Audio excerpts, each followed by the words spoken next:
सुना है जब उम्मीद की किरण जन्म लेती है तो सबसे पहले अंधेरा घबराता है। सती के जाने के बाद जो संसार वीरान हो गया था, आज वहां फिर से खुशियों के फूल खिलने वाले थे। पर्वतराज हिमालय के घर वो शक्ति आ चुकी थी जिसके लिए महादेव सदियों से समाधि में बैठे थे। लेकिन क्या एक राजकुमारी के लिए एक अघोरी को अपना बनाना आसान होगा? आज हम देखेंगे उस सफर की शुरुआत जिसने एक कोमल कन्या को जगत जननी बना दिया। माता पार्वती के जन्म के बाद हिमालय नगरी में खुशियों की लहर दौड़ गई। राजा हिमालय और रानी मैना अपनी पुत्री को पाकर धन्य थे। वे उसे प्यार से उमा बुलाते थे। पार्वती बचपन से ही साधारण नहीं थी। जब वे रोती थीं तो बादल गरजने लगते थे और जब वे हंसती थीं तो सूखे पैरों में भी फूल खिल जाते थे। महल की दासियां भी हैरान थीं कि इस नन्ही बालिका के चेहरे पर इतना तेज क्यों है। ये कोई सामान्य राजकुमारी नहीं बल्कि साक्षात देवी थी। एक दिन देवर्षि नारद भ्रमण करते हुए हिमालय के महल में पहुंचे। राजा हिमालय ने उनका स्वागत किया और अपनी पुत्री की कुंडली दिखाने का आग्रह किया। नारद जी ने नन्ही पार्वती के हाथ की रेखाएं देखी और मुस्कुराने लगे। राजा ने उत्सुकता से पूछा कि मुनिवर, मेरी बेटी का भविष्य कैसा है? नारद जी ने कहा, हे राजन, आपकी पुत्री साक्षात लक्ष्मी का स्वरूप है, लेकिन इसके भाग्य में एक विचित्र योग है। इसका विवाह एक ऐसे योगी से होगा जिसके पास न घर होगा, न वस्त्र और न ही कोई परिवार। यह सुनते ही रानी मैना का दिल बैठ गया। उन्होंने घबराकर पूछा, क्या मेरी कोमल बेटी एक भिखारी से विवाह करेगी? नहीं, मैं ऐसा नहीं होने दूंगी। मैं अपनी राजकुमारी का विवाह किसी सुंदर राजकुमार से करूंगी जिसके पास महल और संपत्ति हो। नारद जी ने हंसते हुए कहा, महारानी, विधि का विधान कोई नहीं बदल सकता। आपकी पुत्री के हाथ में केवल उस योगी की रेखा है जो श्मशान में रहता है, शरीर पर भस्म लगाता है और जिसके कंठ में सांप लिपटे रहते हैं। जहां माता पिता दुखी थे, वहीं नन्ही पार्वती यह सब सुनकर मुस्कुरा रही थी। नारद जी के शब्दों ने उनके मन के किसी कोने में सोई हुई यादों को जगा दिया था। उन्हें धुंधला सा याद आने लगा कि वो योगी कोई और नहीं बल्कि उनके स्वामी महादेव हैं। पार्वती ने मन ही मन उस भविष्यवाणी को स्वीकार कर लिया।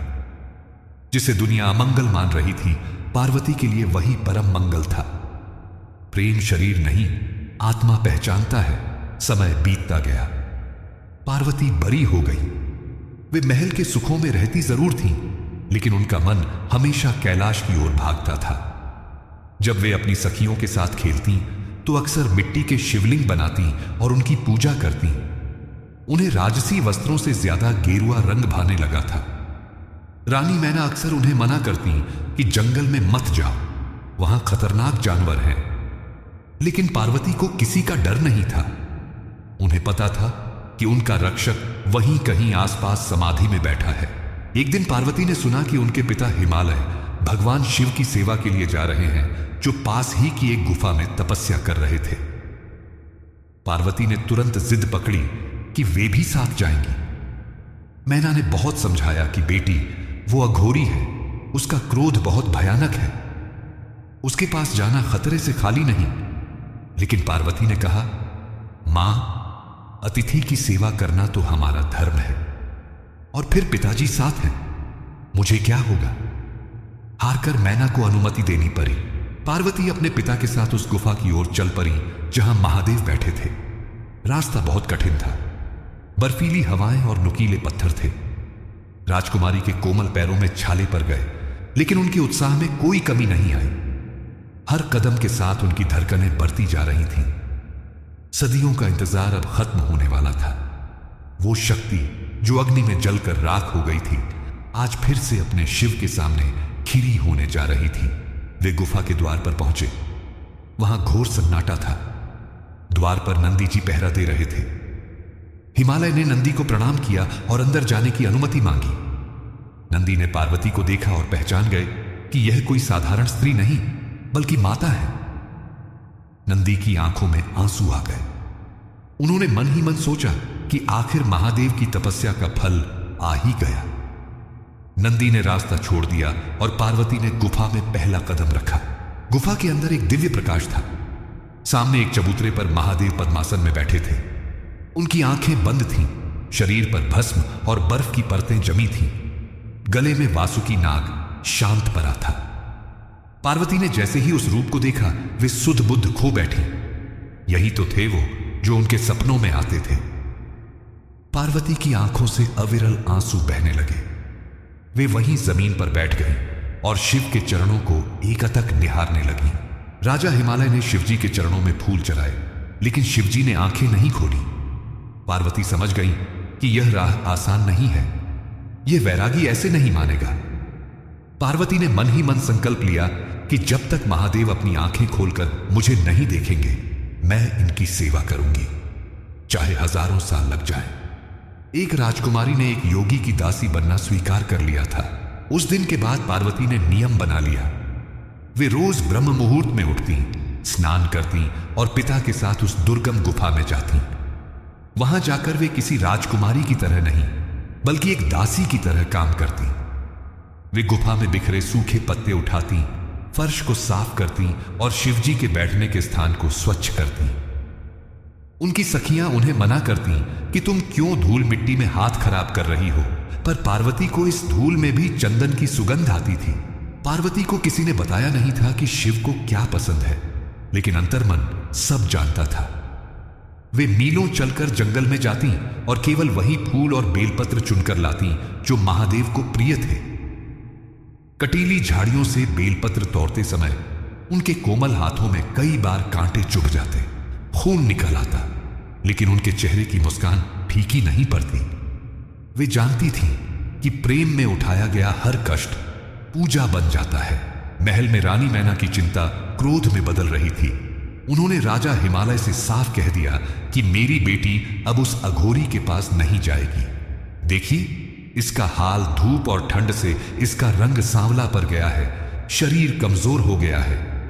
पूरे राज्य में बातें हो रही हैं कि हिमालय की राजकुमारी एक भिखारी की सेवा कर रही है। लेकिन हिमालय ने मैना को समझाया कि देवी, यह पार्वती की अपनी इच्छा है। हम शरीर को रोक सकते हैं, मन को नहीं। महादेव की तपस्या इतनी तीव्र थी कि गुफा के अंदर का तापमान बहुत बढ़ जाता था। कभी कभी वहां इतनी गर्मी होती थी कि सांस लेना भी मुश्किल हो जाता। लेकिन पार्वती वहां घंटों खदीवी रहकर अपने आंचल से शिवजी को हवा करती रहती। वे अपनी परवाह किए बिना अपने आराध्य की सुविधा का ध्यान रखती। उनका यह समर्पण देखकर गुफा के पत्थर भी पिघलने लगे थे, लेकिन महादेव अभी भी अविचल थे। उधर स्वर्ग लोक में इंद्र का धैर्य जवाब दे रहा था। तारकासुर का आतंक दिन पर दिन बढ़ता जा रहा था। इंद्र ने सोचा कि पार्वती सेवा तो कर रही है, लेकिन शिवजी की समाधि टूटने के कोई आसार नहीं दिख रहे। यदि ऐसे ही चलता रहा तो हजारों साल बीत जाएंगे और तब तक असुर हमें नष्ट कर देंगे। हमें कुछ ऐसा करना होगा जिससे महादेव तुरंत जाग जाएं और पार्वती की ओर आकर्षित हों। देवताओं की यही जल्दबाजी आगे चलकर एक बड़ी दुर्घटना का कारण बनने वाली थी। तारकासुर को भी खबर लग चुकी थी कि हिमालय की पुत्री शिव की सेवा कर रही है। वह समझ गया कि यह वही शक्ति है जो दोबारा जन्म लेकर आई है। उसने अपने राक्षसों को आदेश दिया कि किसी भी तरह इस तपस्या में विघ्न डालो, पार्वती को डराओ, उसे वहां जाने से रोको। असुरों ने हिमालय के जंगलों में उत्पात मचाना शुरू कर दिया ताकि पार्वती डरकर घर में बैठ जाए। लेकिन जिसे स्वयं महाकाल का संरक्षण प्राप्त हो, उसे कौन डरा सकता है। नंदी जी रोज देखते थे कि माता कितनी मेहनत कर रही है।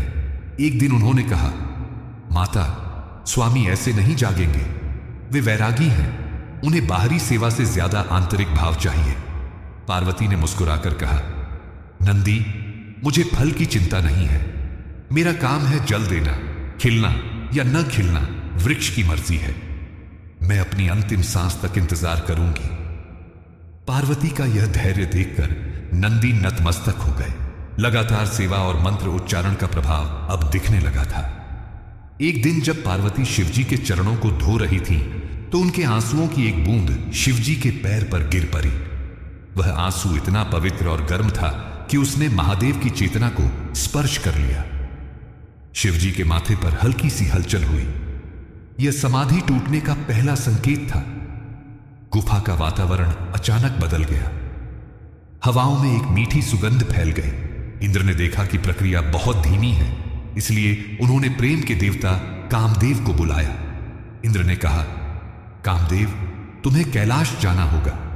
तुम्हें अपने पुष्प बाणों से शिव के हृदय में पार्वती के लिए आकर्षण पैदा करना होगा। कामदेव कांप गए। उन्होंने कहा, देवराज, महादेव की तपस्या भंग करना मृत्यु को निमंत्रण देना है। लेकिन इंद्र ने उन्हें देवताओं के हित का वास्ता दिया। विवश होकर कामदेव को यह आत्मघाती मिशन स्वीकार करना पड़ा। गुफा में आज कुछ अलग होने वाला था। पार्वती अपनी पूजा समाप्त करके जाने ही वाली थी कि उन्हें लगा जैसे पूरा ब्रह्मांड थम गया है। पक्षियों ने चहकना बंद कर दिया। हवा रुक गई। सामने बैठे महायोगी के शरीर में हरकत हुई। क्या महादेव जागने वाले हैं? क्या वे अपनी पार्वती को पहचान लेंगे? या फिर सदियों बाद खुली ये आंखें कुछ ऐसा देखेंगी जो उन्हें पसंद नहीं आएगा?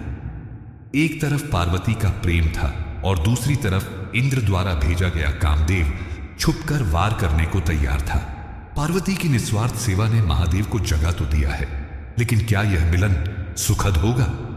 बिल्कुल नहीं, क्योंकि प्रेम में छल या बल का प्रयोग शिव को स्वीकार नहीं। अगले एपिसोड में एक बहुत बड़ा बवंडर आने वाला है। जब शिव जागेंगे तो वे पार्वती को देखेंगे या कामदेव को? जानने के लिए देखिए एपिसोड 3, वो पहली मुलाकात, जब शिव ने पार्वती को पहचानने से मना कर दिया। अगर आप भी मानते हैं कि सच्चा प्रेम बिना किसी शर्त के होता है तो कमेंट में जय शिव शक्ति लिखें। चैनल को सब्सक्राइब करना न भूलें। हर हर महादेव।